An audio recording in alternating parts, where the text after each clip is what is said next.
It's 8 p.m. Australian Eastern Daylight Time, Friday the 13th October of 2023. And here we are, live streaming for the first time, our pilot live stream for our RT Squared show. So welcome, everyone. Welcome who's joined us today. How are you feeling, Toaster? I'm feeling very well, thanks there, Ron, and good afternoon. I guess it is over here, but good evening. Good evening to you. It is. Yes, it is. I need to remind myself you're 3 hours behind. It's so dark here in Melbourne. It's 8 p.m. But in your side of the world, it's only what 5 p.m. Is it?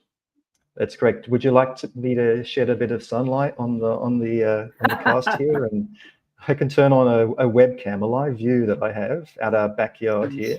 I'm sure the viewers will love to see some sun. It's been in the afternoon, quite a bit of rain here in Melbourne on the way back to work. This is the outfit that I wear from work. Yeah, it was raining, but yeah, would love to see some sun. Nice weather in what you're in Shark Bay, is it? So let me. That's the live view out of the backyard here. So as you can see, yep, still daylight here. So Shark Bay is up 800 kilometers north of Perth. So we're still a ways up the coastline, heading south slowly. But interesting fact is about 40 k's in the direction of that camera. In fact, you can see a little speck of land. That just on the other side of that is the most westerly point of the continent of Australia. It's called Steep Point. Nice. And that's actually the reason why. That's the reason why we picked this location, is because part of our journey is we wanted to mark the most westerly extreme, or I guess most westerly extreme part of Australia. So that's in the town we're in now, which is called Denham. They have the most westerly public EV charger. So that's why we're here. Nice. All right, we should probably move on to our main topic, right? Yeah, burning EV topics. So these are literally burning EV topics. Probably a complicated topic to discuss, especially neither of us are experts in the field in terms of, battery chemical composition and thermal runaway and all that stuff, health and safety, fire hazard. None of us are expert in the field, but this was in the media lately because it is a concern. I think there's a lot of EV, EV haters. I'm not sure what they're called, but a lot of people who doesn't support EV because of this. They sensationalize this. It is a serious thing. Given that when a battery goes on fire, you can't stop it. And in this case, this Fremantle Highway. It's weird how ships are named. Sorry, they're quite confusing. This is not a highway in the middle of the ocean. This is a ship called Fremantle Highway off the coast of Netherlands. This was carrying roughly about 3,000 cars, but reports say there was only 25 EVs in the ship. But some people say it's 500, so I'm not sure which one's true. So I guess take it with a grain of salt. And all up, if all those EVs went up in flames, it's equivalent to 40 megawatt hours of energy stored in that car, roughly around 1,000th of an atomic bomb. Of course, such a very enclosed space, you wouldn't want to be there. But it's not the explosion that actually kill you. It's the toxic fumes. They're really nasty. They say if you get exposed to the toxic fume within like a few seconds, you'll pass out. So it especially becomes very dangerous if you're in a parking lot, like close parking lot. It's the one you see in shopping malls, in apartment blocks. If an EV goes caught fire in one of those areas, the best thing you can do is go out. Don't try to put out the fire because you can't. Once it goes in thermal runaway, you can't stop it. And probably ask people to leave the premise as well. That's the best you can do. You can't do anything. What do you think, Rich? That's look, fair. I mean, it's definitely a serious issue, and I do know that, and I don't think we've got on the slides here, but there have been certainly some models of EVs that have had tendency to catch fire. And again, we're talking about maybe dozens out of tens of thousands of car salts. We're not talking about every EV catching fire, but I do know the Chevy Bolt in the US had a manufacturing issue with its battery pack, and there was at least a dozen fires in people's homes when it was parked. It seemed to actually happen when they were parked. So there's, you talked about them being, having your car in a garage or whatever. There's certainly a risk there. I guess the upside from my perspective for a EV fire is that it's not as explosive, is my understanding, as a EV battery fire. While they do have that thermal runaway, they just seem to sort of just keep going, but it's not that, there's not that explosion. I guess the only other positive thing about this ship, I think the one way you can help to put the fire out after thermal runaway is actually to completely immerse the battery in water. So I guess when the ship sank, that's what happened, right? But yeah. Yeah, I don't think the ship owner would like their ship to sink in the middle of the ocean. Yeah. This particular ship is actually back in operation. I saw the in vessel finder. It's doing its run again. Okay. All right. And then the other interesting fact is that obviously they caught fire in the middle of the ocean. I think a month later, they were trying to get one of the EVs. I think that it was a Mercedes EQE, and it caught fire again. While this is a month later, and it's crazy, and that's why it's dangerous. It needs to burn through all those battery cells so that it doesn't burn again. Yep. What do we have here? This is also a recent fire that caught that happened in Sydney Airport, one of the busiest airport in Australia. This is an MG ZS EV. And apparently the battery was already damaged, and they removed it. And obviously, I think safe to assume the person who did it is unqualified, because you can see the battery actually sitting in front of the car. So it's that square piece there, that is the battery. And if you're a qualified person, no, you wouldn't let that battery laying on the floor like that, exposed in the elements. And unfortunately, it caught fire, thermal runway, and the cars around it also got demolished. Well, sort of, it also caught fire, and that's what happened. Another unfortunate incident. I know I think we're both DIY tinkerers. I know I won't be doing that for my battery on my car. I mean, I think if you were going to do a tally of, did this EV, initiate this fire, as in it just self-combust, or if there were some other factors that caused it to do that, I think you could probably count this one in that other column. Yeah, I'm pretty sure that MG wouldn't be advocating that the battery be taken out and just left out in the elements, right? Yep. But it was already damaged. I think, I'm not sure how it got damaged, because this is a rental car rental company. Maybe the person who rented this car run into something and damaged the underside of the car and damaged the battery. But it could have been handled better. I suppose. Yep. So it's cool. Right. So from Megapacks. Yep. This is in Bouldercombe, Brisbane.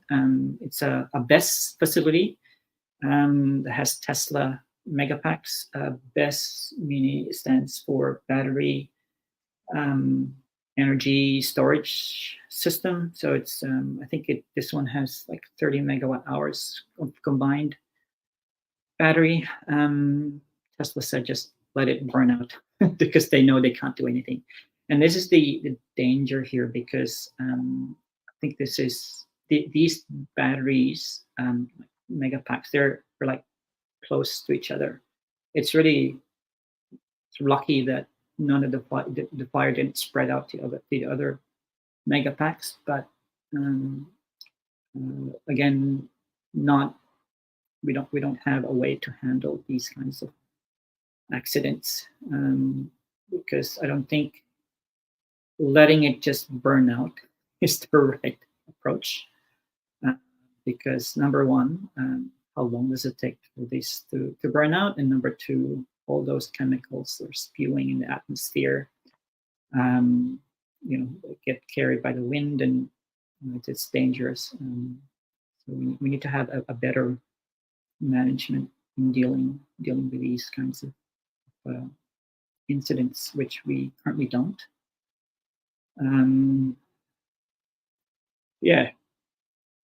Yeah, I think you raise a good point about the toxins, and I guess if you look at where we are in the evolution of EVs, we're kind of in day one, if you like. It's very early days, and I know that Tesla at least have done evolutions of their cooling management systems in their batteries, and this is obviously for their cars, but it would be true for these megapacks, which are not used in cars, but are actually used to stabilize the electricity grid, right? So you would hope that they would learn, assuming that the battery actually initiated this fire, that they can learn from that and iterate. But I guess in the meantime, both, I guess the public, but in particular our firefighters need to get training on how to deal with these. Yep. If there are, but I think you do raise a good point that right now for many of them it's like just let it burn. But there's got to be a better way, right? Yeah, it is. What's our next one? I think from the biggest down to the smallest, which is still EVs, right? But yep. Just a smaller version of it. Yeah, and this is e-bikes have become so popular these days. I don't see the point of having e-bikes actually. I mean, the reason why you have a bike is to, I guess, traditionally to get fit. I mean, if you run a delivery business, maybe it makes sense. But if you're using this to commute, to and from work, just exercises. Do pedal power. You know me, Bron. Yeah, you are also. Yeah, you are a cyclist. Bike commuter and cyclist. You do. Yep, but I saw the footage. I saw the footage of this. The fire was actually very intense. It's intense with explosions actually, again they just let it burn up. I think the fireys were watching in the background and they can't do anything. If this was in someone's garage when it happened, I think they managed to get it out of the garage. A few people I think were injured because of the explosion. I saw the news footage. There's one man who had like bandages all over his face because from the debris that got thrown out when the explosion occurred. But yeah, it's just another thing. So it comes in all shapes and sizes. EV fires. I wonder if these e-bikes are even more sort of risky, because I know that there is a DIY market for specific e-bikes. I know you obviously can buy them ready-made, but there are people that are putting together their own e-bikes. They get batteries from wherever and then stick them onto existing bike frames. Yep. And again, so the DIY crowd may also be contributing to some of these fires. I guess I'm not suggesting all, but maybe that could be a contributing factor. Yep, for sure. And plus, these e-bikes, they're not, they don't have four wheels. They just balance. Maybe, I don't know, maybe got knocked over, the battery sort of got damaged somehow, and then caused explosion. Could be anything. But yeah, it's a danger to everyone. It adds an element of risk, and hopefully, people in the know-how, with the right influence and power would start looking at this, because there are a lot of EVs in the market now, and we need to come up with a better plan how to manage these risks. Yeah, and I wonder if one way we do that is to look to other jurisdictions or other countries. Like, one that I love to quote is Norway, where I think in August 90% of car sales were had a battery in them. I think 80% of that was pure battery, so BEVs, and the rest was hybrids.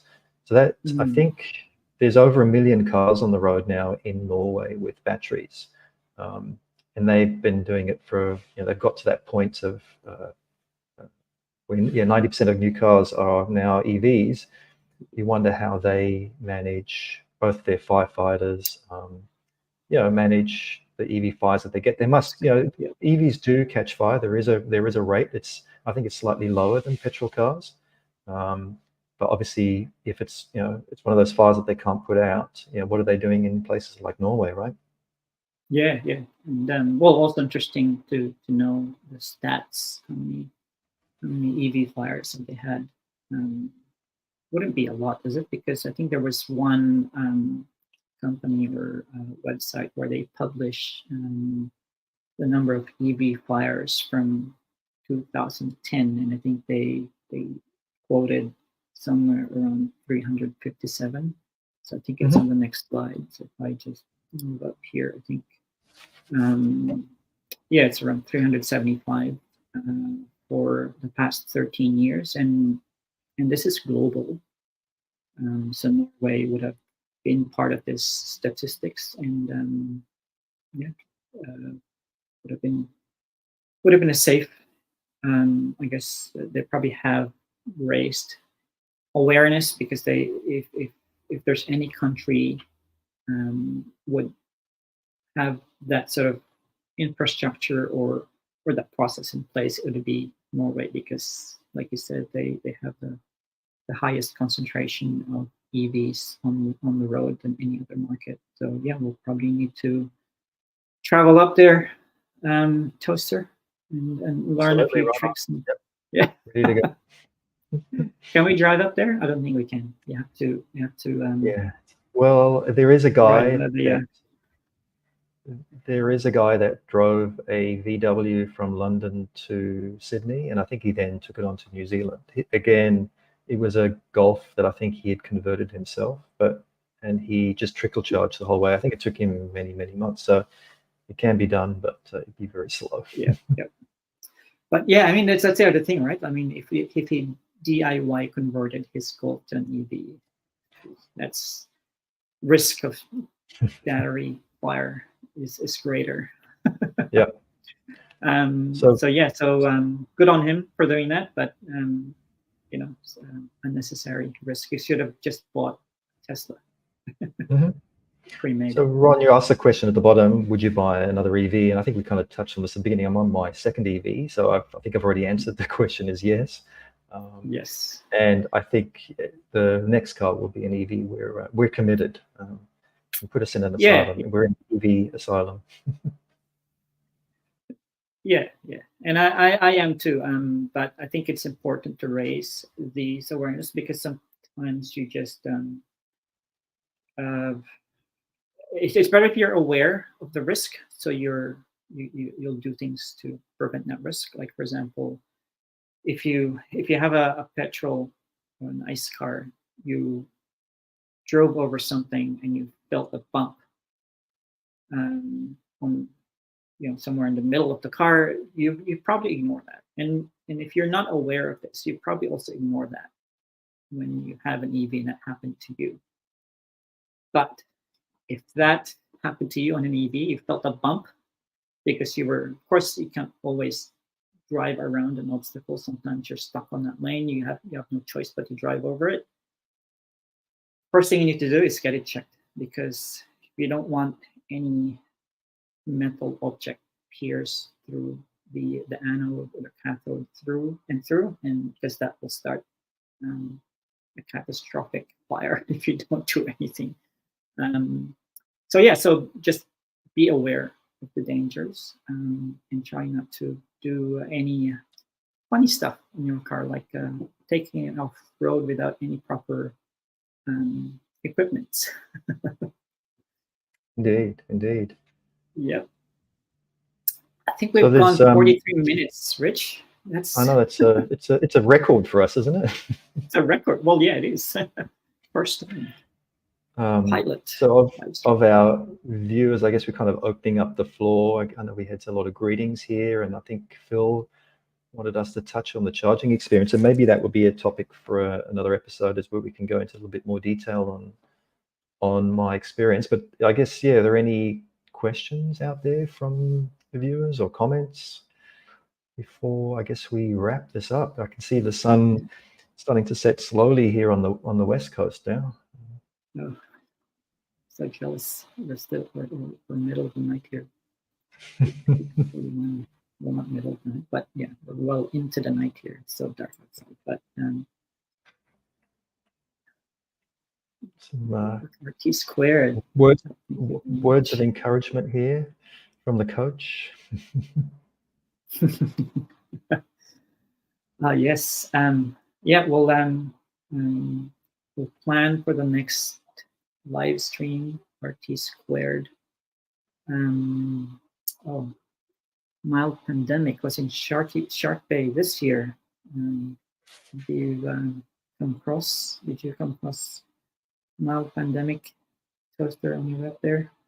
I do know mild pandemic, and yeah, we did talk about their trip and them wimping out. Yeah, so we finally made it. We're here for a week and enjoying the sunshine. It's been not as warm as it was in the north end of WA, but it's Lisa and I were commenting the other day that we hadn't seen rain since June, so it's been a long, dry, hot winter for us. Be careful what you wish for. Yeah. Although you could probably use a bit of rain to clean your car. Have you been cleaning it all throughout, or not really, just leaving it out? Yeah, I've been trying, but it is really dirty right this second. I dare not put a camera on it. And we've got Matthew. Thanks for joining us today. I think we'll call it a wrap. We need to have a phrase, a catchphrase to close out the live stream. Toaster. We'll come up with a catchphrase, and we'll close out the live stream. We'll close the live stream now. We will indeed, and there's a final comment there from our pandemic. I was going to say that my dongle collection is extensive. I don't know how to take that one. Maybe on that note, we do wrap it up. Huh? Yep. Cool. Yeah, we'll talk about charging. We'll talk about dongles on the next live stream episode. So stay tuned. We'll see you on the next one. Thanks everyone. See you guys.